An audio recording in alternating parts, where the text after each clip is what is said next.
વિતરાગાય, નમો વિતરાગાય, નમો અરિહંતાણમ, નમો અરિહંતાણમ, નમો સિદ્ધાણમ, નમો સિદ્ધાણમ, નમો આયરિયાણમ, નમો આયરિયાણમ, નમો વજ્જાયાણમ, નમો વજ્જાયાણમ, નમો લોય સવ્વ સાહુણમ, નમો લોય સવ્વ સાહુણમ, એસો પંચનમુક્કારો, એસો પંચનમોકારો, સૌવપાવપણાસણો, સબપાવપણાસણો, મંગલાણમ ચ સવ્વેસિમ, મંગલાણં ચ સવ્યેસિં, પડમમ હવૈ મંગલમ. પડવમ હવૈ મંગલમ. ઓમ નમો ભગવતે વાસુદેવાય, ઓમ નમો ભગવતે વાસુદેવાય, ઓમ નમઃ શિવાય, ઓમ નમઃ શિવાય. જય સચ્ચિદાનંદ, જય સચ્ચિદાનંદ. Good job. જય સચ્ચિદાનંદ. જય સચ્ચિદાનંદ મહાત્માઓ, બધા ક્વેશ્ચનો તૈયાર રાખજો. રતનજી, પેલો ક્વેશ્ચન નીલુફર બેન નો આવેલો છે.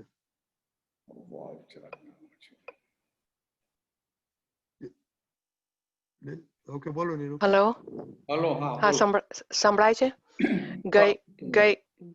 ગઈકાલે એમાં બ્રેકઅપ થાય છે નીલુ. તો breaking up. બેઠા Nilufer, સંભળાય?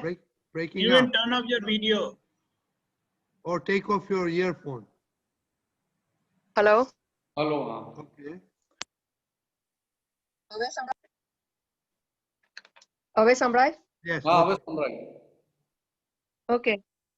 ગઈકાલે અમે હું ને મારી ડોટર ડિસ્કસ કરતા હતા. તો સપોઝિંગ આપણે બીચ પર બેઠા હોઈએ ને એકદમ શાંતિ અનુભવીએ, તો એ અનુભવ નીલુફરનો છે કે અનુભવ પ્રજ્ઞાની લાઈટમાં નીલુફરનો છે?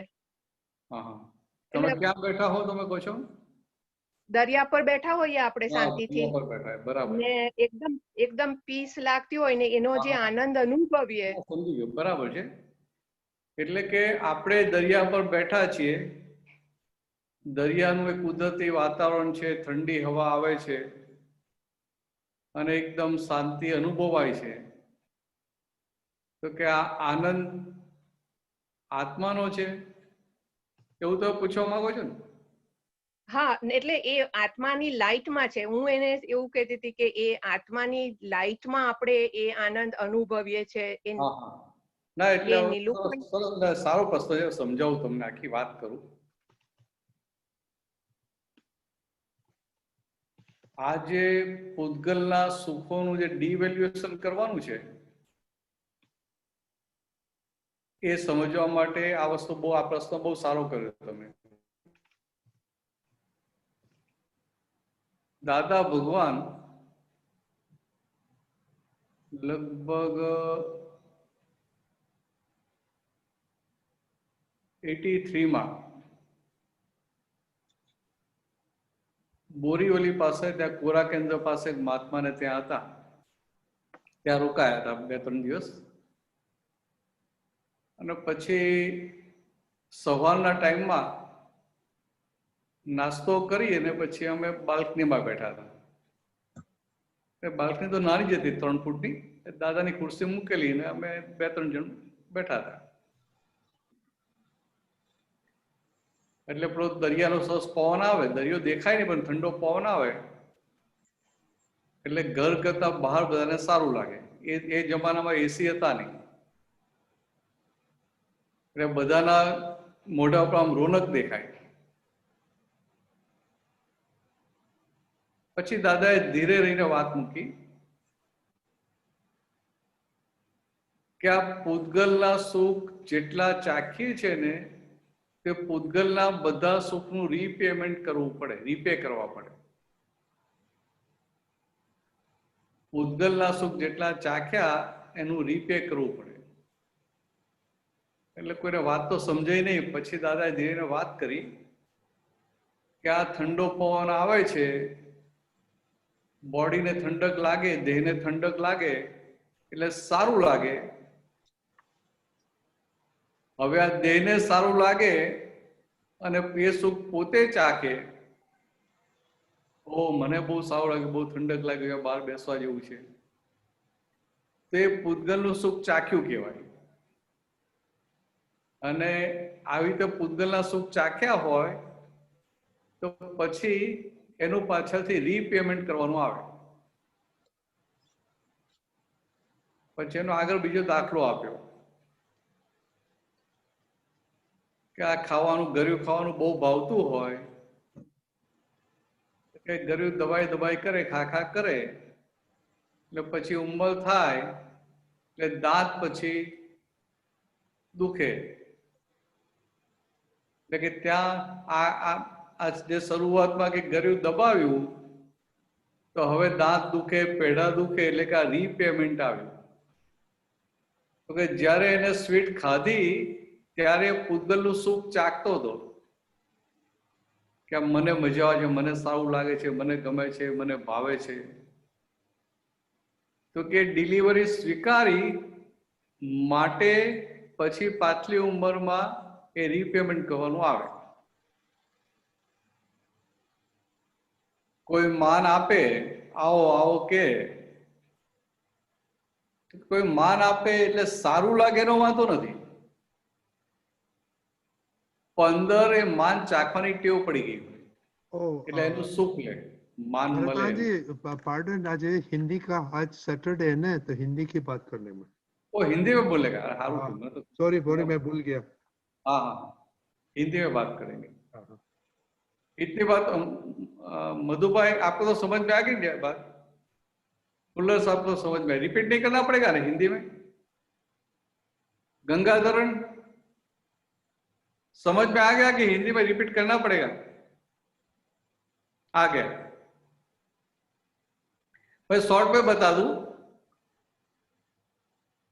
इनका प्रश्न था नीलूबेन का कि समुद्र के पास जाके बैठे, ठंडी हवा आती है और भीतर अच्छा भी लगता है, तो ये सुख जो आया, ये आत्मा का सुख, ये सुख किसने चखा? सब भीतर खड़ा तो होता है ना. इसके ऊपर से बात की. अभी स्ट्रेट फॉरवर्ड बता दो कि समुद्र बीच पे जाके बैठते हैं, ठंडी हवा आती है, हमें अच्छा भी लगता है, तो ये सुख किसका है? तो ये पूतगल का सुख है. और ये फाइल नंबर 1 को अच्छा लगता है और फाइल नंबर 1 से अलग रहते हैं, तो अपनी सीट पे बैठे, तो अपनी सीट पर बैठने से फिर वो आत्मा का सुख खुला होता जाता है.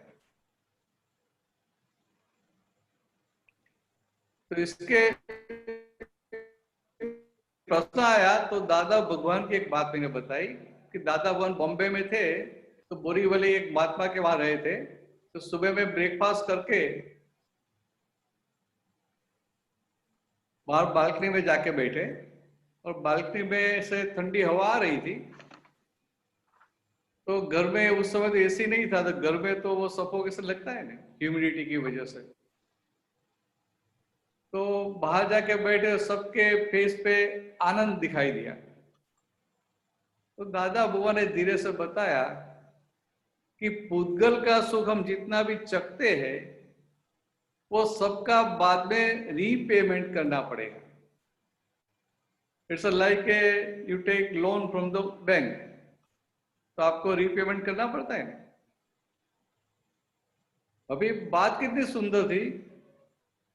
दादा भगवान बताते हैं कि ऐसे ठंडी हवा आती है तो हमें क्या रहता है कि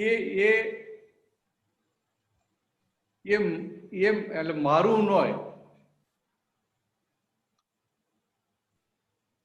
ये मेरा सुख नहीं है, ये आपको ये संजोगों के हिसाब से सुख लगता है, मैं वो तो आपको लगता है, मैं तो शुद्धात्मा हूं, आपसे अलग हूं। तो ये पुद्गल, ये बाहर के सुख सातावेदनीय संजोगों के हिसाब से पुद्गल को अच्छा लगता है, मगर वो पुद्गल को अच्छा लगता है, वो डिलीवरी नहीं लेते हैं, मुझे अच्छा लगता है इस तरह से डिलीवरी नहीं लेते हैं, तो आपने वो सुख चखा नहीं, आपने में शुद्धात्मा, तो आपने वो सुख चखा नहीं, तो आपको रीपेमेंट करने का नहीं आएगा। और जाके बैठे थे आज समुद्र पे, बीच पे जाके बैठे थे, बहुत अच्छा लगा, बहुत आनंद आ गया। जब भी स्कोप मिले जाने जैसा है।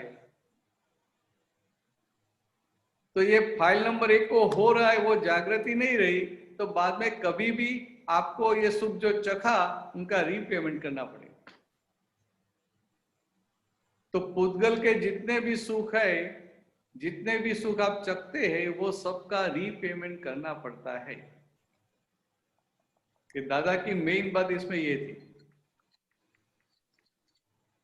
पहले ज्ञान मिलने से पहले, ये दृष्टि, ये ज्ञान दृष्टि मिलने से पहले सारे जगत के लोग और हम सभी भी औद्गलिक माने हुए विनाशी सुखों के पीछे पड़े थे।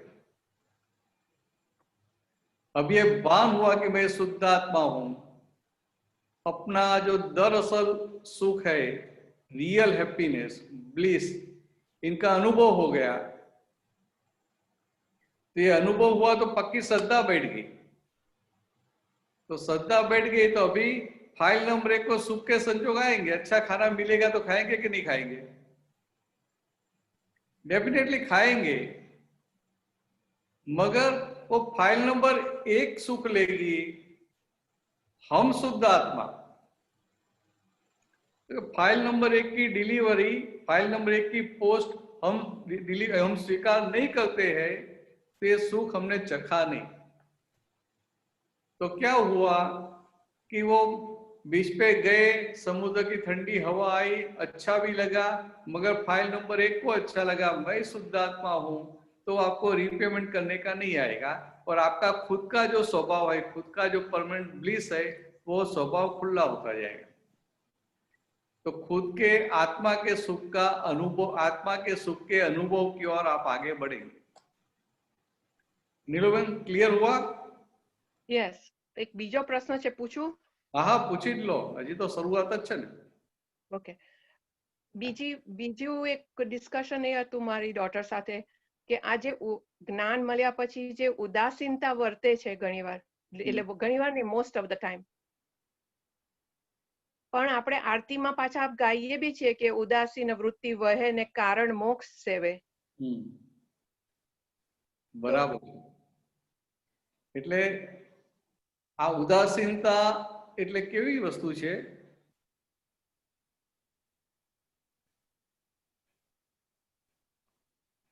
આ ઉદાસીનતા આખી જુદી રીતે વાત કરી છે. રાઈટ. ઉદાસીન એટલે શું કે આ સંસારી સુખો માટે ઉદાસીનતા. કેમ? તો કે આત્માનું સુખ ચાખ્યું એટલે સંસારના સુખો, જેમ સ્વીટ ખાધા પછી ચા ફીકી લાગે, એવી રીતે ફીકા લાગે. એટલે ફીકા લાગે એટલે એમાં રસ ના પડે, રસ ના પડે એટલે એમાં ઉદાસીનતા વર્ત્યા કરે. આપણે કોઈને ત્યાં લગ્નમાં જવાનું હોય તો હવે આ શુદ્ધાત્માનું ભાન થયું એટલે કપડા બપડા પહેરવા તૈયાર થવું, જવું, એટલે અંદર પેલી ઉદાસીનતા વધે કે આ ક્યાં ટાઈમ બગાડવો, છતાંય ફાયદો નિકાલ કરવા જવું પડે. રાઈટ. તો કે આત્માનું સુખ ચાખ્યું એને લઈને આ બહાર બધે ઉદાસીનતા વર્તે. ઓકે. એટલે ભાઈ શું થાય કે જગતના બધા સુખો માટે એ નિષ્પૃહ રહે. નિષ્પૃહ રહેવાનું. ઓકે. એટલે કે વિનાશી સુખો માટે એ નિષ્પૃહ રહે, એટલે કે એની ઉદાસીનતા રહે. રાઈટ. અને આપણા પોતાના સ્વાભાવિક સુખ માટે એ સસ્પૃહ રહે. એટલે પેલા વિનાશી માટે નિષ્પૃહ અને પોતાના માટે સસ્પૃહ.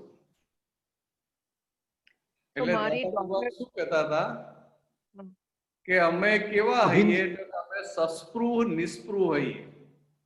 સસ્પૃહ નિસ્પૃહ, અમે તારા આત્મા માટે સસ્પૃહ આત્મા માટે સસ્પૃહ. ઓકે. અને બીજી બધું તારો જે વ્યવહાર છે એ બધા ભાગમાં આખો અમે નિસ્પૃહ. हिंदी में भरतान जी. हाँ भूल गया सॉरी Sorry. तो कि हम आपके आत्मा के लिए मीन्स रियल के लिए हम सस्पृह हैं. आप किस प्रकार से आगे बढ़े, आपकी जागृति बढ़ते बढ़ते केवल ज्ञान की पूर्णाहुति की ओर धीरे धीरे इसी वर्तमान दशा की प्राप्ति करो, इसके लिए हम सस्पृह हैं. और आपका व्यवहार है कि आपका बिजनेस है कि आपका जॉब में प्रमोशन वो सब है, तो कि व्यवहार की सारी बातों के लिए हम निस्पृह हैं. राइट. मगर सिर्फ इतना ही नहीं बताया, आगे ये बताया कि ये जो पुद्गल की सारी बातें, पुद्गल के कनेक्टेड, फाइल नंबर 1 के कनेक्टेड जो है वो सब व्यवस्थित के अधीन है. तो जो व्यवस्थित के अधीन है वहां तो हमें क्या करने का, हमें निष्ठुर रहने का. और जो रियल का है वहां 5 आज्ञा आती है, वहां पुरुषार्थ आता है. ओके. इसलिए वहां हम सस्पृह हैं. राइट. ओके. जय. तो ये क्या है कि महात्माओं को उदासीनता भी लानी नहीं पड़ती है. ये उदासीन वृत्ति अपने आप को खड़ी हो जाती है.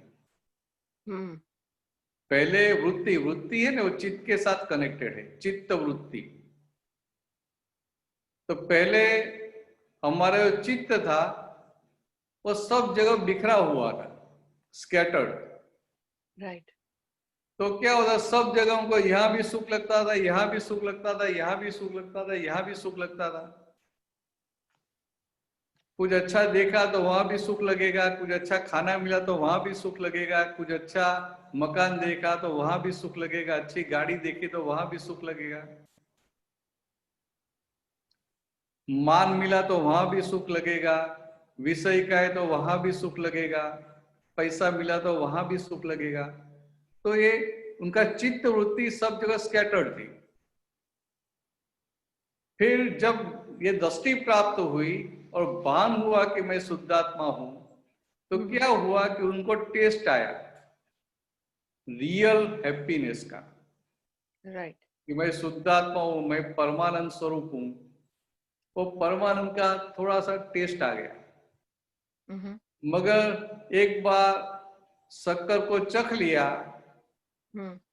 फिर कोई शक्कर के बारे में कितनी भी बात करे उल्टी सुल्टी, तो उनको स्वीकार करेगा. अरे भाई मैंने खुद ने टेस्ट किया है, आप क्या बोलते हैं. तो ऐसे ये आत्मा के सुख का अनुभव हो गया. अभी बाहर के विनाशी सुख, जगत के सुख, पुद्गल के सुख कितने भी आएंगे, मगर हमारे लक्ष्य में रहेगा कि नहीं, सही सुख सच्चा मैंने जो चखा है वो है. राइट. और इसलिए उसके प्रति उदासीनता रहती है. ओके. आया समझ में? यस. हाँ जी. जय. यस. हाँ, मैं डिटेल में नहीं जाता हूँ, फिर एक ही प्रश्न में बहुत लंबा हो जाता है. अच्छा. जय और सच्चिदानंद. आपको डिटेल में जाना है तो मुझे प्रश्न कर लेना आगे. ओके. ओके. जय सच्चिदानंद. जय श्री हतीम भाई.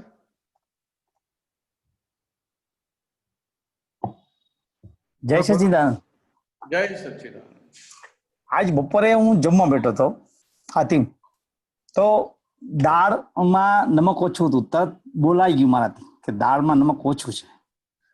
પછી તરત ધ્યાન આવ્યું કે દાદા એમ કહેતા કે જે જમવામાં આવ્યું હોય એ જમી લેવાય. હવે આ મારી એક સમજ આવી, તો મેં જાણવા માંગુ છું કે જ્યારે જમવા બેઠી ક્યાંય તો આવું કઈ ભાવ થાય, નમક કે મોરું લાગે તો ત્યારે જમી લેવાય કે નમક માગાય, કઈ વાંધો નહીં એમ ટેસ્ટ બાબત, પૂતગલનો ટેસ્ટ બાબતમાં. દીપકન જો રિપીટ કરો ને, મને અવાજ બરાબર સંભળાયો નહીં. બોલ ફરીથી. એમનો અવાજ જાય થોડો થોડો ફાટે છે. બોલો હાલો. બોલો બોલો. ભરતજી, આજે બપોરે જમવા બેઠો હું, હા તો દાળ જમતો હતો તો મને નમક ઓછું લાગ્યું, એટલે તરત મેં મારાથી બોલાઈ ગયું કે નમક ઓછું છે, આપો ને. હા પછી તરત યાદ આવ્યું કે દાદા એમ કીધું છે કે જમવા બેઠો ને તો જે જમન આવે ને ઈ જમી લેવું જોઈએ. હા તરત જ ઈ મુવમેન્ટમાં પણ જીભાનમાંથી નીકળી ગઈ વાત. બરાબર. પણ હવે મારે એ જાણવું છે કે આવો તો સંયોગ બનતા જ રહેશે જીવનમાં, તો આવા સમયમાં સંયોગ આવે જમવા બાબતમાં ખાસ કરીને, તો એમાં જે આવો નમક હોય કે કાંઈ મીઠું નમક મતલબ ચા ખાંડે મોરી હોય તો માગીને મગાય કે ન મગાય કે એમને પી લેવાય એમ.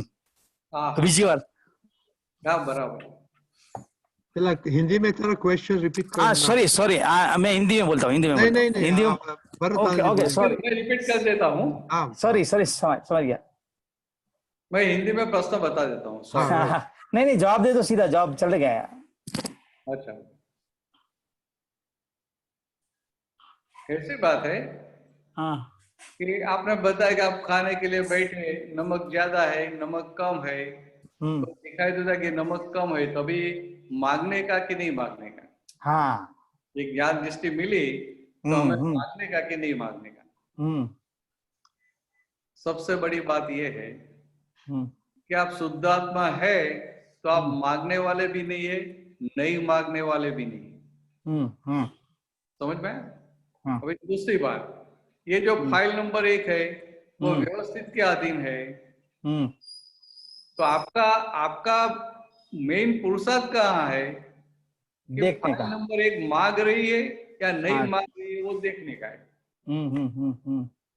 बराबर. अभी दूसरी बात,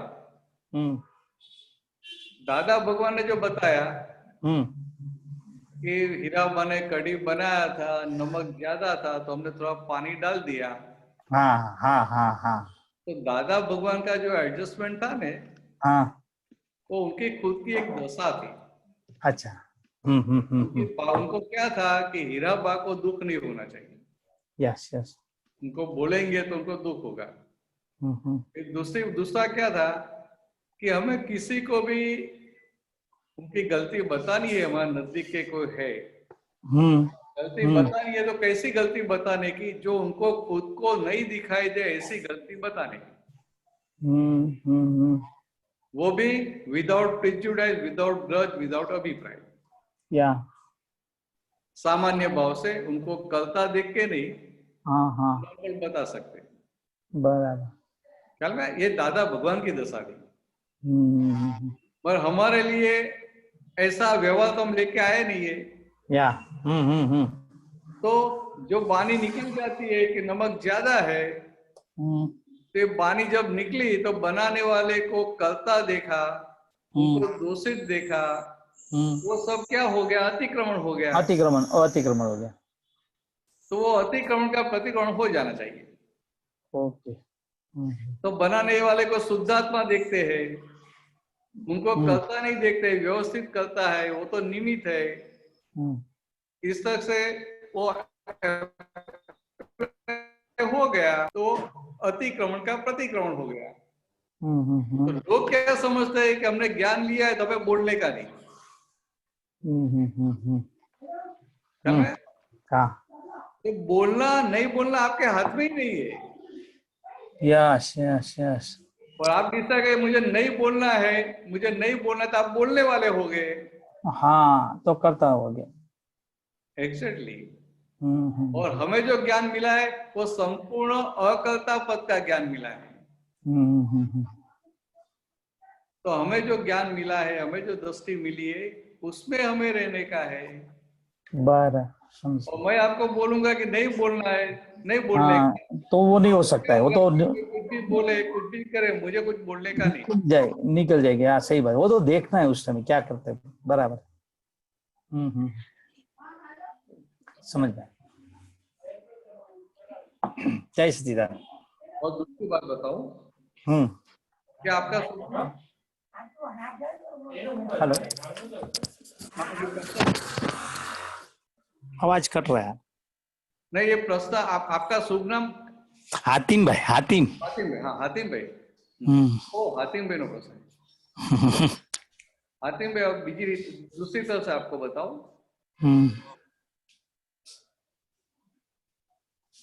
कि व्यवहार में दृष्टि कैसी होनी चाहिए कि घर में भोजन करने के लिए बैठे तो नमक ज्यादा आ गया, तो फर्स्ट स्टेप कि सामने वाले को, बनाने वाले को दोषित देखते हैं, और जब हम बनाने वाले को दोषित देखते हो, कोई देख के कोई भी बात निकलती है तो सामने वाले को दुख होता है। हाँ। इसलिए प्रातः विधि में हम जो भावना करते हैं, शक्ति मांगते हैं, मेरे प्राप्त किसी वचन मत काया किसी का किसी भी जीव को किंचित मात्र भी दुख न दुख न हो। तो अभी वो भावना करते हैं तो वो बात उधर जागृति में आती है। हाँ बराबर, वो जागृति नहीं रही। तो ये जागृति में आएगा तो क्या होगा, आपकी वाणी ऐसे निकलेगी कि उनको दुख नहीं होगा। शब्द तो निकलेंगे कि नमक ज्यादा है, मगर दुख नहीं होगा। बराबर। मैं किसी के घर पे गया था, हाँ। भोजन करने के लिए बैठे, तो सब्जी में उसने वो नमक डबल डाल दिया था। तो वो भाई साहब जो बैठे तो उन्होंने खाया सब्जी, तो क्या बोला, उनकी धर्मपत्नी है तो क्या बताया कि लगता है कि आजकल नमक सस्ता हो गया है। समझ आया। नॉट इन कंप्लेन फॉर्म के, ऐसा कुछ भी नहीं आपने ऐसा बनाया वैसा बनाया, उसकी वाइफ भी समझ गई कि ज्यादा क्यों किया होगा। होते नहीं तो वो निकाल दो, सब्जी निकाल दो, ये दूसरे बराबर। कहने का तरीका पूरा चेंज हो जाता है।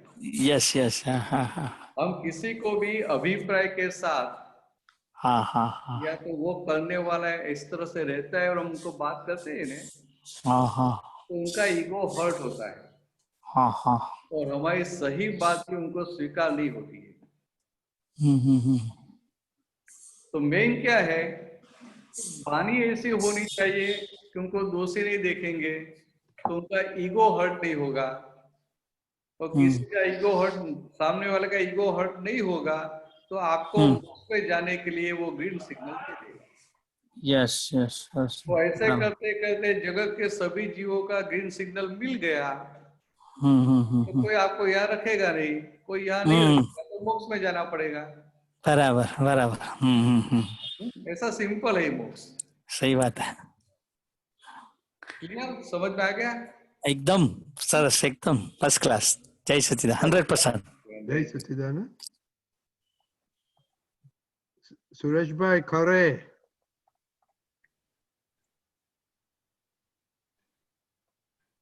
हाँ, जय बोलो, सच्चिदानंद भरत भाई। हाँ पूछिए जय सच्चिदानंद। एक क्वेश्चन था मेरा। दादाजी को हमने 14 लोक का नाथ कहा है, ठीक? हाँ। और फिर हम ये भी कहते हैं कि 24 तीर्थंकर के रूप में इकट्ठे उनका स्वरूप है दादाजी। हाँ। बराबर ना सर? बराबर। हाँ, और फिर भी हम लोग सभी देवी देवताओं की पूजा करते रहते हैं, तो ऐसा क्यों होता है सर? क्या ये डिस्चार्ज है कि आवरण है, जानते हुए भी? ये बहुत अच्छा प्रश्न है। कैसा है कि दादा भगवान उनको 14 लोक के नाथ बोलते हैं। वो पता है 14 लोक का नाथ क्यों बोलते हैं? भाई 14 लोक के 14 पृथ्वी ऐसा कहते हैं। मतलब 14 लोक है। अच्छा। ये ऊपर देवलोक, नीचे नरगति और मध्य में ये मध्य लोक, ये सब पृथ्वी और सब महाविदिक से वो सब। तो क्यों बोलते हैं ऐसा कि तीर्थंकर भगवान ये मनुष्य फॉर्म में सर्वोत्कृष्ट दशा है, उससे ऊपर की दशा हो नहीं सकती है। और जो तीर्थंकर भगवान है उनको भगवान बोलते हैं, क्योंकि तीर्थंकर भगवान को केवल ज्ञान प्रकट हो गया है, और वो भी अपने आप, विदाउट एनीबॉडीज हेल्प, किसी की मदद के बिना या किसी के गाइडेंस के बिना। तो स्वयं बुद्ध बोलते हैं, स्वयं बुद्ध। तो अभी तीर्थंकर भगवान को 360 डिग्री ज्ञान हो गया, तो इगोइज्म नहीं रहा। तो इगोइज्म नहीं रहा तो ब्रह्मांड के मालिक हुए, मगर इगोइज्म रहा ही नहीं तो मालिक कैसे होंगे? समझ में? तो फिर दादा बाबा ने क्या बताया कि हमें ये काल के प्रभाव से हमें हुआ केवल ज्ञान 360 डिग्री, मगर 4 डिग्री डाइजेस्ट नहीं हुआ, 356 डिग्री पे आके अटक गया। तो 4 डिग्री का जो बाकी रहा, तो कुदरत ने क्या बताया कि तीर्थंकर भगवान तो ये ब्रह्मांड के स्वामी होते नहीं, ये संपूर्ण भगवान हो गए, तभी दूसरा तो कोई है ही नहीं, तो ये ब्रह्मांड के मालिक अभी आप। समझ में? तो इस तरह से बताइए, इस तरह से हम 14 लोग के नाथ है। अभी आपका दूसरा प्रश्न है कि ऐसे 14 लोग के नाथ मिल गए, हमें परमात्मा मिल गए, तो फिर भी हम के देवी देवताओं की पूजा करते हैं, तो इसमें कैसी बात है कि हम एक ज्ञान मिलने से पहले जो सब कुछ करते आए थे, जो लेके आए हैं पीछे का और करते आए थे, तो अभी शुद्धात्मा हो गए, तो अभी छोड़ने का, त्याग करने का तो रहा नहीं। तो जहां तक माल पड़ा है वहां तक वो सब चलता रहेगा। मगर दादा भगवान की बात जो समझती है, तो दादा भगवान ने क्या बताया कि हमारा ये जो भीतर के भगवान खुले हुए, भीतर दादा भगवान खुले हुए, और ये एम पटेल भी 356 डिग्री हो गए, तो ये जो प्योरिटी खुली हुई, तो सभी देवी देवताओं हम पे बहुत राजी है, और सभी देवी देवताओं को भी मोक्ष में जाना है, और उनको पता है कि मोक्ष यहां से मिलेगा। तो सब देवी देवता की, सभी देवी देवताओं की हम पे बहुत कृपा है। तो कभी कोई महात्माओं को कुछ तकलीफ भी हुई तो हम वो देवी देवता को फोन करके बोल देते हैं कि भाई उनको थोड़ा हेल्प करना, तो मेरी बात भी सुन लेते हैं। फिर आगे क्या बताया, तो आपको अभी क्या करने का, आप अभी शुद्धात्मा हो गए, तो कि आपको जो पद की प्राप्ति हुई, आपको जो मोक्ष का अभी ये वीजा मिल गया, वो प्राप्ति करने के लिए देवी देवता सब उनकी झंखना है, उनकी भावना है, और आप मेरी 5 आज्ञा में रहते हैं, और ये सभी देवी देवता मुझ पे है, और आप 5 आज्ञा में रहते हैं, आप मुझे फॉलो करते हैं, मेरी आज्ञा में रहते हैं, तो ऑटोमेटिक आपके ऊपर भी सभी देवी देवताओं का राजीपा रहता है। तो अभी आपको क्या करने का रहा, तो कि आपको ऐसा रास्ते में मंदिर आया या देवी या देवता के साथ हनुमान जी का, माता जी का मंदिर है, तो विनय से हाथ जोड़ के नमस्कार करने का। मीन्स आपको देवी देवताओं का विनय करने का, और आराधना दादा की करने की, दादा भगवान की, मीन्स भीतर बैठे हुए दादा भगवान की। ये खरे साहब स्पष्टता हो गई आपको? ठीक ठीक ठीक। मगर आप ऐसा मत सोचना कि कोई देवी देवता की भक्ति करता है वो गलत है कि सही है, उस पर जाने की जरूरत नहीं है। मगर जो दादाजी की बात समझ में आए, तो अभी महात्माओं को देवी देवता की आराधना की जरूरत नहीं है। आराधना अपने स्वरूप की है, मगर विनय तो कहीं गए, मूर्ति रखी है तो हाथ जोड़ के नमस्कार कर देने का। बिल्कुल। दादा भगवान, मानो कोई महात्मा के घर पे सत्यान की कथा हो रही है और दादाजी वहां जाने का हुआ, तो दादाजी विनय पूरा करेंगे, 2 हाथ जोड़ के नीचे झुककर नमस्कार करेंगे, विनय पूरा करेंगे। और बाद में सत्संग में कोई प्रश्न करेगा कि ये सत्यनारायण करके भगवान के, सत्यानारायण के कौन से भगवान है, तो दादा भगवान क्या बताएंगे कि सत्यानारायण नाम के कोई भगवान ही नहीं है। समझ में? अभी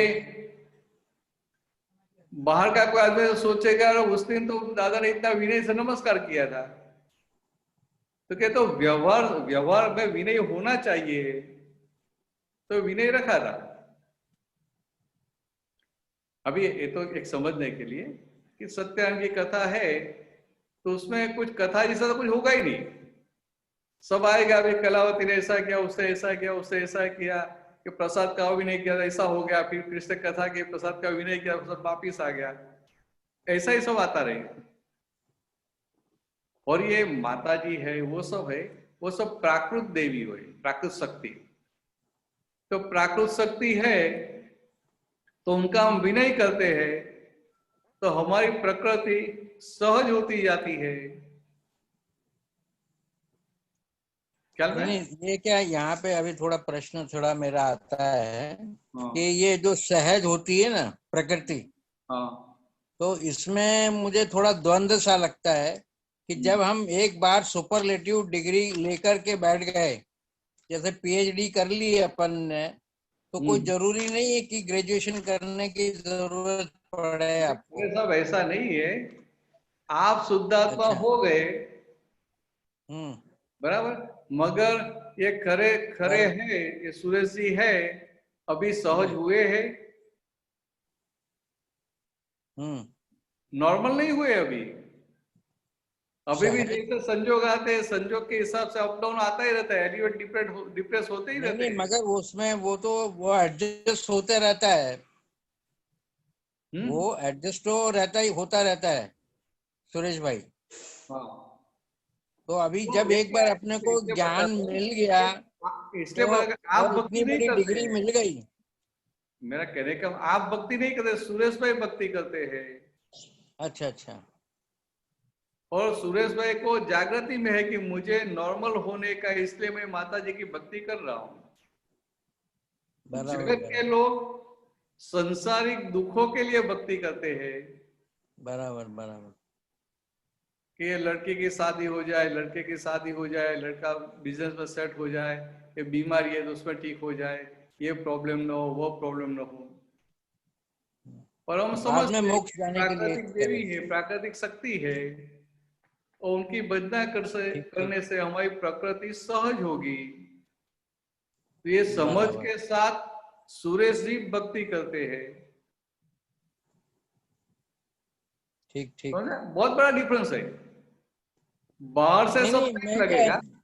नहीं, मेरे क्या कभी कभी सोचता था मैं कि दादाजी को 14 लोक का नाथ कहा है, मैंने एक बहुत बड़ी डिग्री कह दी है। राम को भी नहीं बोला, कृष्ण को नहीं बोला, कोई देवी देवताओं का 14 लोक का नाथ नहीं कहा है, दर्शाया भी नहीं कहीं कोई भी ग्रंथों में। कोई ग्रंथ में भी नहीं मिलेगा, कोई शास्त्र में भी नहीं मिलेगा। तो ये भी एक बहुत बड़ी डिग्री दे दी है कि स्वरूप है दादा। 24 तो तीर्थन करना भेगा स्वरूप है दादा है। हाँ, मैंने बहुत बड़ी डिग्री दे दी सब। हाँ, बहुत दादा बड़ी। को। तो अभी यदि वो इतनी बड़ी चीज को हम बचते हैं, ऐसा नहीं है, ऐसी दशा उनकी थी और उनके कहने के अनुसार अपन लोग चलते हैं, व्यवहार करते हैं। हाँ। तो फिर मैं कभी कभी सोचता हूँ कि ये देवी देवताओं को फिर पूजा करना कहाँ तक सरल है और मैंने करना चाहिए, और कब तक ये विनय उन लोगों के साथ रखना चाहिए। नहीं, ऐसा नहीं है, लेकिन क्या है कि संजोग आता है सामने से, कहीं आप गए, आप आपके मित्र के घर पे गए, उनकी पूजा हो रही है, तो आप जाके बैठेंगे तो क्या करेंगे? आपको विनय से बराबर, वो तो उनका विनय तो करते करना हैं। पड़ेगा, उनका विनय तो करना पड़ेगा ना। और विनय करने का, बिल्कुल बिल्कुल। और दूसरा क्या है कि देवी देवता है तो हमें मोक्ष मार्ग में आगे बढ़ने में हमें सहाय तो कर सकते हैं, हेल्प कर सकते हैं। तो ऐसा भी मांग सकते हैं कि मोक्ष मार्ग में हमारे जो भी अंतराय है, ऑब्स्टेकल है, उनको तोड़ देना, ऐसी शक्ति देना।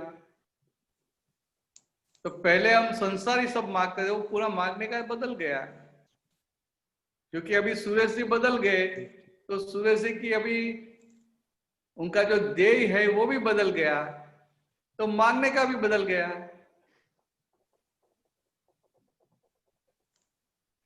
अच्छा, दूसरा एक मगर मेरा क्वेश्चन था कहने का ये। मतलब क्या है कि कोई देवी देवताओं की भक्ति कर रहा है तो हमें अंदर भीतर ऐसा नहीं होना चाहिए वो गलत कर रहा है। नहीं नहीं, वो तो होता नहीं है, मगर मैं सोचता था कि इतना ही बड़ी डिग्री दे दी है दादा को, नहीं और नहीं, अपन सही। दादा दादा पूरे दिन करते रहते हैं, हाँ तो फिर कभी कभी कोई कहता है कि आज मंगलवार छे, आज गुरुवार छे, उपवास करवानु હતું, आनो है, आज हनुमान जी थे, कल वो थे, कल शनिवार है, कल मैं माता क्या जी का बता रहा वार हूँ है। कि आप आपकी आपकी प्रकृति में ऐसा लेके आए हैं तो उपवास करना, और नहीं लेके आए हैं तो कुछ आपको नुकसान होने वाला नहीं है।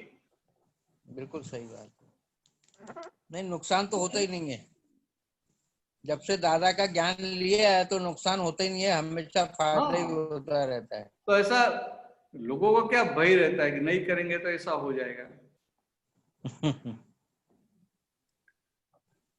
तो इतना इतना अच्छा सर, एक समझ। प्रश्न था छोटा सा, सूरज जी ये आप ज्यादा। आवरण और डिस्चार्ज बोलते हैं ना, हाँ आवरण और डिस्चार्ज कहते रहते हैं ना कि भाई आवरण से डिस्चार्ज है हमारा, तो ऐसा इसमें फर्क क्या है साहब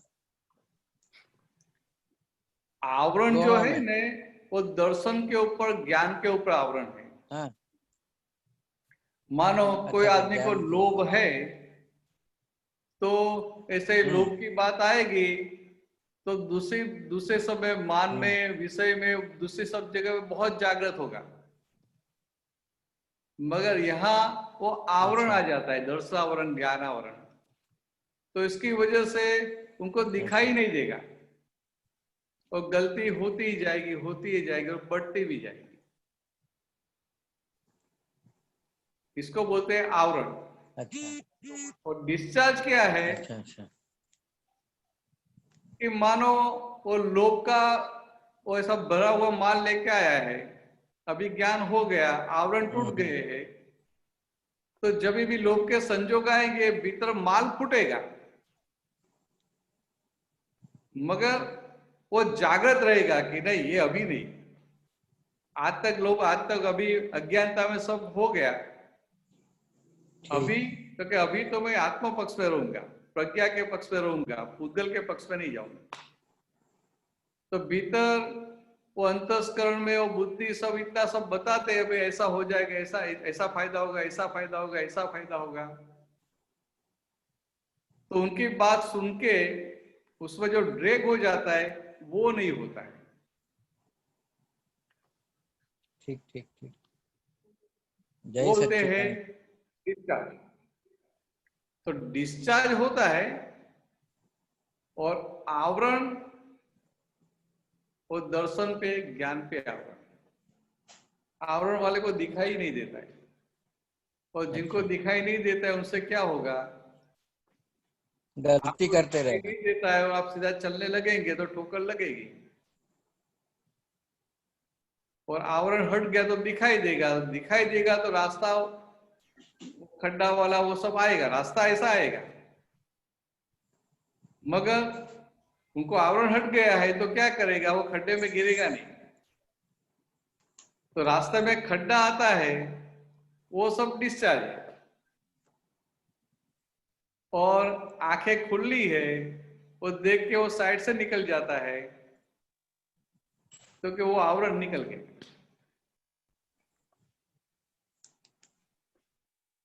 ठीक है। तो ये चलो, ऐसे जय मोक्ष सच्चिदानंद। मार्ग में ज्ञान के ऊपर आवरण और दर्शन के ऊपर आवरण होता है। और ज्ञान और दर्शन के ऊपर आवरण होने से उनका जो आत्मा का जो मूल स्वभाव है ज्ञाता दृष्टा वो खुला नहीं होता है। नहीं तो वो आवरण भी एक तरह से उसका डिस्चार्ज है ना साहब? नहीं नहीं, मैंने क्या बताया, रास्ते में खड्डे हैं वो डिस्चार्ज, अच्छा। मगर आप कार लेके जाते हैं और खड्डे पे गाड़ी डालते हैं हम्म तो वो क्या हुआ, हम्म आपका आवरण हुआ कि आपने खड्डे के साइड में से नहीं लिया, जानबूझ के किया। जानबूझ के ऐसा नहीं, हम्म आपको दिखाई देता है कि आगे इतना ये 2 फुट लंबा खड्डा है तो आप क्या करेंगे, साइड में से लेंगे कि नहीं लेंगे, साइड में से लेंगे। मगर आवरण की वजह से नहीं दिखाई दिया तो क्या करेंगे, सीधी जाने देंगे तो खड्डे में पड़ेंगे।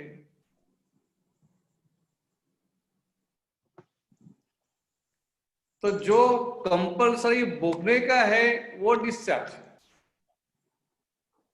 अच्छा।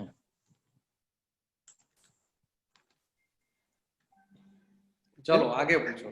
हाँ, चलो जय जय सच्चिदानंद सच्चिदानंद। साहब। जय सच्चिदानंद। तृप्ता बेन।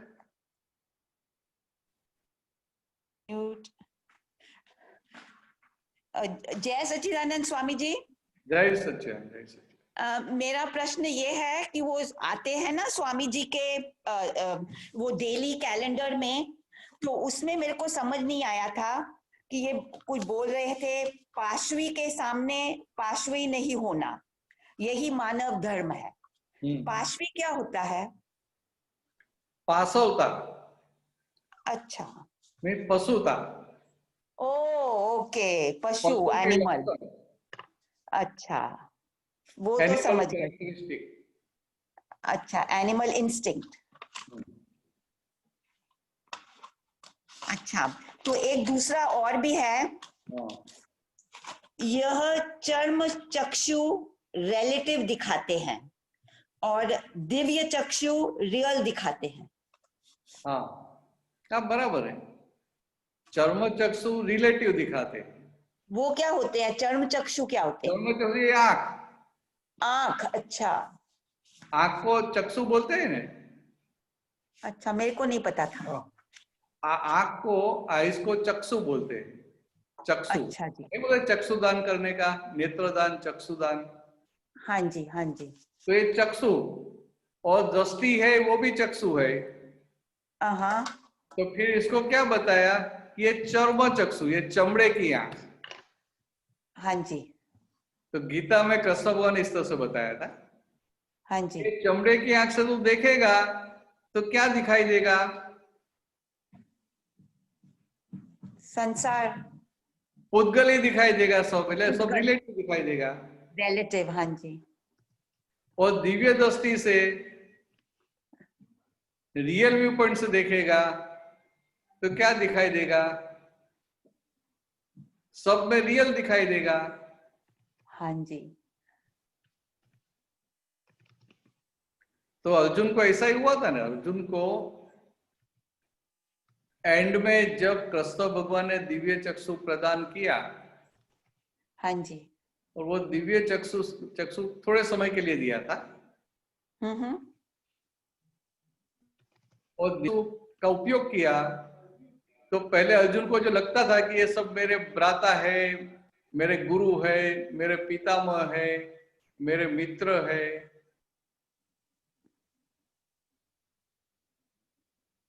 तो चर्म चक्षु से ऐसा दिखाई देता था। और दिव्य चक्षु मिले तो उनको क्या दिखाई दिया कि ये तो सारा पैकिंग है, मुझे ये जो दिखाई देता है वो सब पैकिंग है। और दिव्य चक्षु वाली दृष्टि पैकिंग को भेद कर भीतर के भगवान तक, शुद्धात्मा भगवान तक पहुंच गई। हाँ जी, तो क्या हुआ कि अर्जुन को एट ए टाइम ये पैकिंग भी दिखाई दिया और भीतर के भगवान भी दिखाई दिए। हाँ जी, तो ये चर्म चक्षु से पैकिंग दिखाई दिया, हाँ और जी, दिव्य चक्षु से भीतर के भगवान दिखाई दिए। हाँ जी, तो चर्म चक्षु से देखते हैं तो रिलेटिव दिखाई देता है, और रिलेटिव देख के पैकिंग देखकर क्या होता है, भ्रांति खड़ी हो जाती है। भ्रांति, इल्यूजन। तो भ्रांति खड़ी हो जाती है तो क्या होता है? मोह खड़ा हो जाता है। मोह, भ्रांति की वजह से मोह खड़ा हो जाता है और फिर वो ममता वो सब आ जाता है, ममत्व सब बाद में। तो उनको फिर क्या लगता है कि ये मेरे भाई है, मेरे गुरु है, मेरे पितामह है, मेरे रिश्तेदार है, मेरे मित्र है। ये ममता खड़ी हुई तो ममता की वजह से फिर उनको विषाद खड़ा हो जाता है। और जब दिव्य चक्षु मिले तो क्या हुआ कि उनको ये सब पैकिंग तो दिखाई दिया, मगर भीतर शुद्धात्मा भगवान भी साथ में दिखाई दिए। तो भीतर का मटेरियल दिखाई दिया दिव्य चक्षु से, रियल दिखाई दिया, तो उनकी भ्रांति उड़ गई। समझा? भ्रांति चली गई तो उनकी ममता वो सब चला गया। तो उनको समझ में आ गया कि ओ, मैं अभी तक मानता था कि ये तो मेरे भाई है, उनको मुझे मारना नहीं है, मगर ये तो पैकिंग है और पैकिंग तो मरा हुआ है। और भीतर जो शुद्धात्मा भगवान है वो अमर है, वो मरे ऐसा है ही नहीं। तो आज तक जो मरा हुआ है उनको नहीं मारने की मैं जो बात कर रहा था, तो जो मरा हुआ है उनको नहीं मारने की बात कर रहा था, वो क्या था मेरा? तो वो तो मेरा अहंकार था। अहंकार। तो ये तो मेरा अहंकार था, कैसा समझ में आया तो क्या हुआ? सब में शुद्धात्मा भगवान दिखाई दे, वो सब जो अज्ञानता सब डिजोल्व हो गई। हाँ जी। तो इस तरह से ये चर्म चक्षु से देखेंगे तो रिलेटिव दिखाई देगा, और ये दिव्य चक्षु से रियल दिखाई देगा। तो जो पहली आज्ञा है ना, बाय रिलेटिव व्यू पॉइंट, वो चर्म चक्षु से देखने की है, और दूसरी आज्ञा बाय रियल व्यू पॉइंट, वो दिव्य चक्षु की बात है। तो कृष्ण भगवान ने इतनी सारी गीता समझा के जो अर्जुन को दिया था, वो तो दादा भगवान ने हमें सिर्फ पहली 2 आज्ञा में दे दिया है। हाँ जी। तो हम कितने पुण्यशाली है, कितने भाग्यशाली है कि बिना मेहनत हमें मिल गया।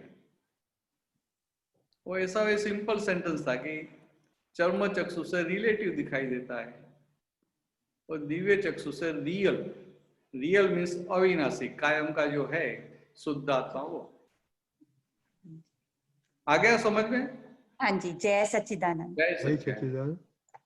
भरता जी, 2 क्वेश्चन है, कम टाइम है। कंचन भाई, अपना टाइम लिमिटेड है भरता जी। जय सच्चिदानंद बरदानंद जी। આપતો વાણી 9 અને પેજ નંબર 302। અમે આખી જિંદગીમાં કોઈ જગ્યાએ લાચારી નહીં બતાવેલી। કાપી નાખો તોય લાચારી નહીં। લાચાર થવું એ હિંસા કહેવાય, આત્માની જબરજસ્ત હિંસા કહેવાય। અને શરીર છે ત્યાં સુધી દુઃખ થયા વગર છૂટકો નથી, પણ લાચારી તો ન જ હોવી જોઈએ, લઘુત્તમ હોવું જોઈએ। એટલે આ લઘુત્તમ હોવાની જે વાત કરે છે સમજાવો ને થોડું। જો તમને કોઈ પણ हिंदी વ્યક્તિ हिंदी લાચારી ક્યારે ઊભી થાય? हिंदी हिंदी हाँ, कोई भी आदमी को लाचारी कब खड़ी होती है? लाचार मीन्स वो બહુ તકલીફ હોય तो जब मुझे कुछ चाहिए और मुझे कुछ नहीं, वो नहीं मिलता है, तो भीतर लाचारी खड़ी होती है कि अरे ये मुझे नहीं मिला, मुझे नहीं मिला। क्या मैं सिंपल कि आपको 2 करोड़ रुपया कमाना है, तो आपको होगा कि अभी तो 10 लाख ही हुआ, अभी तो 10 लाख हुआ है, कभी होगा, कभी होगा, कभी होगा। तो फिर वो लाचारी खड़ी होगी। लाचारी ये वीकनेस की वजह से, सुख की वीकनेस की वजह से खड़ी होती है। वो भी सुख में संसारी सुख की इच्छा, विनाशी सुख की इच्छा, वो नहीं मिला तो फिर लाचारी खड़ी होती है। दादा भगवान क्या बताते हैं कि हम लघुत्तम पुरुष है, तो जो लघुत्तम है वो तो सबसे छोटा है, बराबर। तो जो सबसे छोटा है उनको तो कोई चीज की इच्छा ही नहीं रहती है। फिर बड़ा होने के लिए जाए तो वो सब इच्छा खड़ी हो जाती है, मगर जो छोटा है उनको तो क्या है, तो इतने छोटे इतने लघुत्तम पद में रहते थे कि उनको संसार की कोई भी चीज की इच्छा नहीं थी। तो क्या बताया कि प्राप्त को भोगो और अप्राप्त की चिंता मत करो। एक बैलेंसिंग वो दे दिया हम महात्माओं के लिए कि हमें जो प्राप्त सुख है उनको एंजॉय करो, तो फाइल नंबर 1 उनको एंजॉय करेंगे, मगर आपको कभी भी अप्राप्त की वो चिंता नहीं होनी चाहिए कि ये कब मिलेगा, कब मिलेगा, क्या करूं तो मिलेगा, किसको पकड़ूंगा तो मिलेगा, किसकी कृपा से मिलेगा।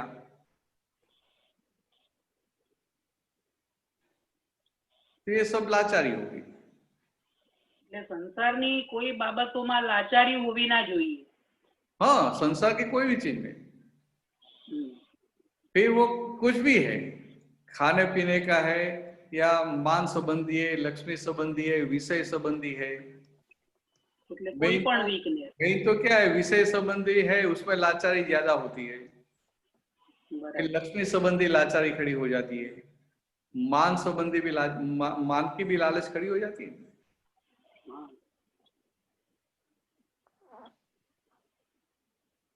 तो लाचारी खड़ी हुई मीन्स मोक्ष मार्ग से बहुत दूर हो गया है। बराबर। ठीक है, चलो आगे बढ़ेंगे। जय सच्चिदानंद। अब टाइम हो गया है, अब भरतान जी तो हमको एक्सपीरियंस लेगा। हाँ। बाद में आपका सुनेगा दीपिकानंद जी। जय सच्चिदानंद। जय सच्चिदानंद। जय सच्चिदानंद। आप बोलो। अनुभव की यात्रा आगे लेते हुए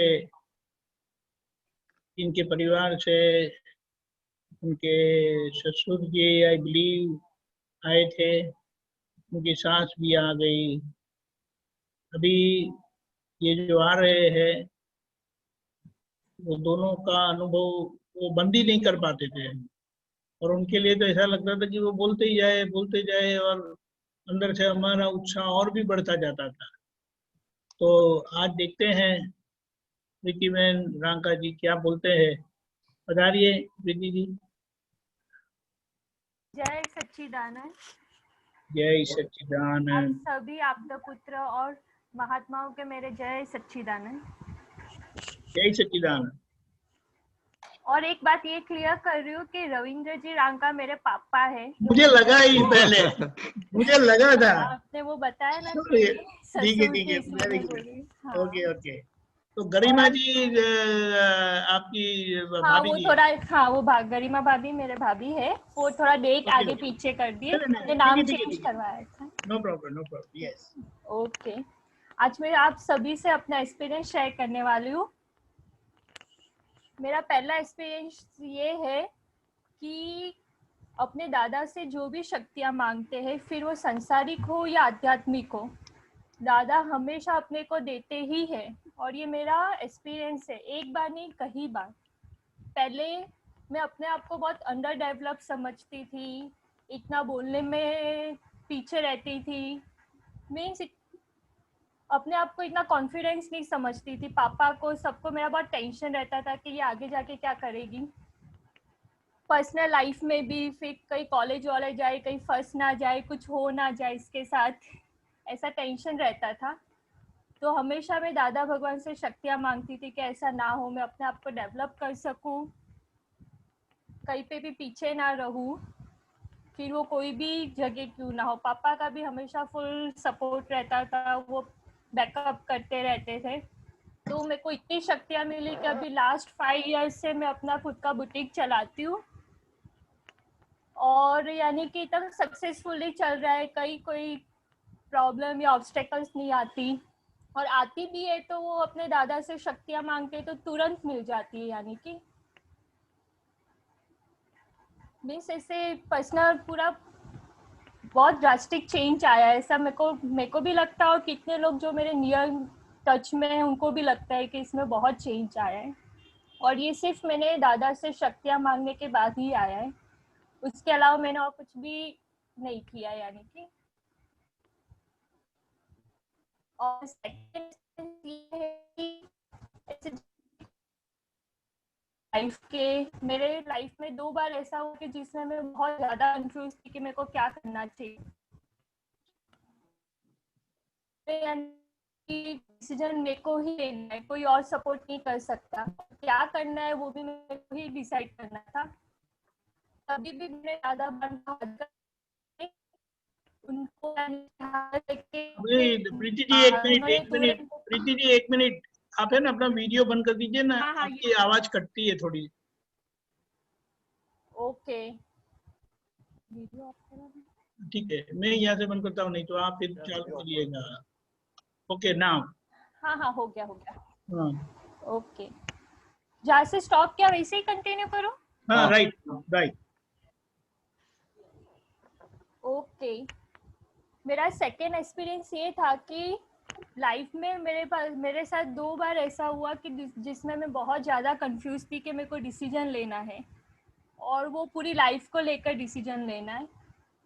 तो उसमें भी दादा भगवान ने मेरी बहुत हेल्प की। मैंने उनको हाजिर रख के हेल्प मांगी तो उन्होंने मेरा डिसीजन राइट किया। यानी कि एक बार मेरी एंगेजमेंट को लेकर था, जिसमें मैं कंफ्यूज थी। एक्चुअली मैं वहाँ पे मेरे को एंगेजमेंट में ही लगा कि मैं वहाँ पर सेट नहीं हो पाऊँगी, ये परफेक्ट नहीं है मेरे लिए, और मेरे को वो डिसीजन लेना था कि मेरे को मना करना था।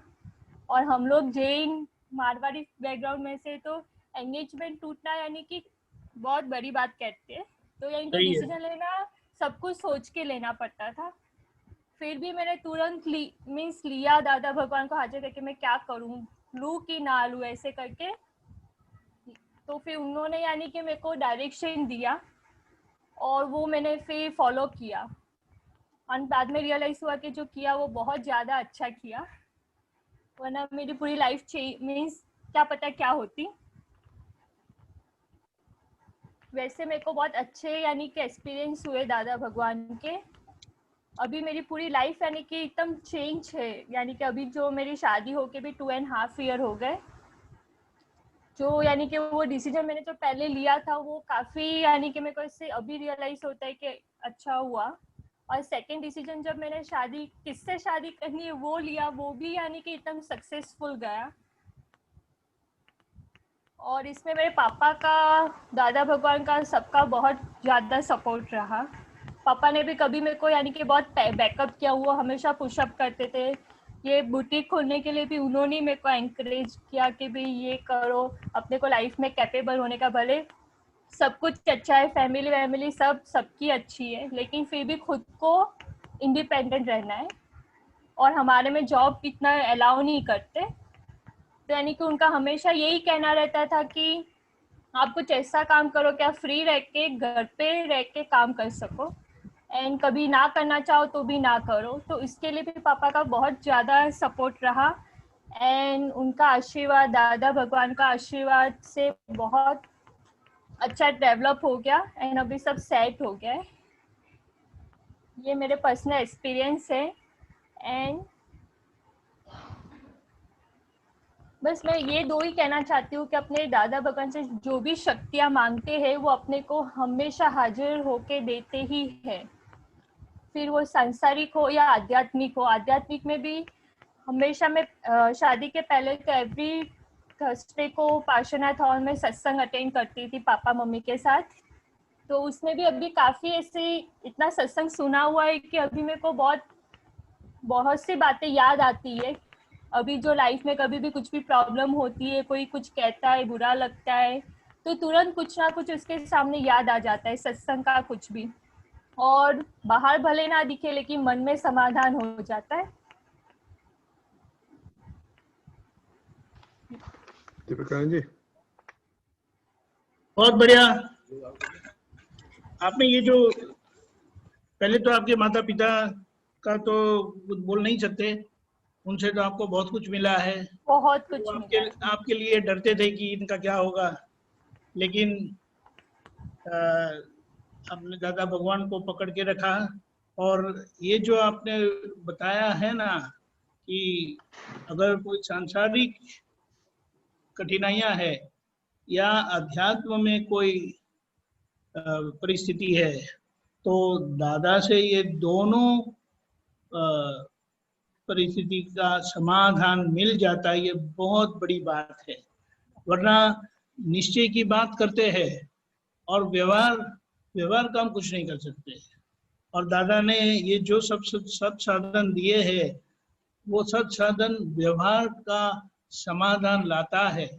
और ऐसे बताया भी है कि अगर व्यवहार का समाधान नहीं आता है तो आप निश्चय में क्या प्रगति करोगे। इसीलिए व्यवहार का समाधान जो दादा ने बहुत स्पष्टता से दिया है और आज्ञा भी जो दी है वो गजब की दी है कि जिस तरह से हमारा सभी व्यवहार का हम समाधान करके आगे बढ़े। और आपका ये जो दो अनुभव है, एक तो ये बुटीक वाला जो बताया, और वहाँ जो कोई परेशानियां तकलीफें आती है तो आप दादा को याद करते हैं। दादा ने कहा मुझे याद करने वाले बहुत कम है, लोगों को और लोगों को याद करते हैं। और गलती से भी अगर मुझे याद कर दिया तो उन्होंने कहा कि मुझे तो हाजिर होना पड़ता है क्योंकि मैं बंधा हुआ हूँ। ये बहुत बड़ी बात है। उन्होंने कहा कि मुझे बुलाए और मैंने ना आऊं, वो हो ही नहीं सकता है क्योंकि वही मेरा स्वरूप है, वही उनका कल्याण भावना है उनकी। तो बोले आप याद करो तो मैं हाजिर हो जाऊंगा। लेकिन ये प्रश्न बहुत बड़ा है कि हमें दादा याद नहीं आते और सब कुछ याद आता है। ये विडंबना है हमारी। लेकिन आपको ये नहीं हुआ, आपने हर बार दादा की क्या उसको क्या बोलते हैं, साकल को क्या बोलते हैं हिंदी में, जंजीर खींची। हाँ, और वो तुरंत हाजिर हुए। वो तो उन्होंने कहा है कि मुझे याद करो मैं हाजिर होता हूँ। तो जंजीर खींच दी तो क्या होगा, वो प्रत्यक्ष सीधे साक्षात हाजिर हो जाएंगे।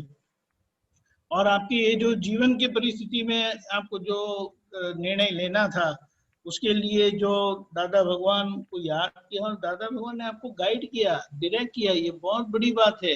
इसीलिए ये दादा का स्वरूप यूनिवर्सल है, ब्रह्मांडी है, उसको हमें अंडर एस्टिमेट नहीं करना चाहिए। बस हमारा जो टोटल सरेंडर जो है, समर्पण भाव वगैरह आप याद कैसे करेंगे, शक्ति कैसे मांगेंगे। तो आपकी ये बहुत बड़ी चाबी आपने दी क्योंकि आपने इसका उपयोग करके आपने उसका अनुभव किया है। तो हमारी सभी की आपके लिए आशीर्वाद और शुभकामनाएं हैं। आप खूब प्रगति करो। बगैर बोले आप बहुत कुछ बोल गए। हाँ। लेकिन सो वेरी गुड। अभी पहले मेरे पापा का फुल सपोर्ट रहता था, अभी 2.5 years से मेरे हस्बैंड का फुल सपोर्ट रहता है। तो उनका नाम भावेश जी है? भावेश जी, राइट। अच्छा, तो क्या बात है, ये तो आपकी सब भावनाएं पूरी करते हैं, ये तो अच्छा है। हाँ, अभी इनडायरेक्टली पापा का रहता है, डायरेक्टली इनका रहता है। नहीं, वो तो सही है। ये तो हाँ। क्योंकि आप ऐसे रहते हैं ना दादा के ज्ञान से, तो वो भी बंधे जाते हैं। उनका भी ऐसे ज्ञान में भी फुल सपोर्ट। कभी भी मैं बोलूं सत्संग में जाना है, अरे वो आ गए, दर्शन हो गए। जय सच्चिदानंद भावे जी। जय सच्चिदानंद, जय सच्चिदानंद। बहुत बढ़िया, वेरी गुड एग्जाम्पल। जय सच्चिदानंद। संसार के दो पहिए अगर ठीक से चलते हैं तो बहुत अच्छा है, और आप दोनों साथ में हैं तो पूरे आशीर्वाद।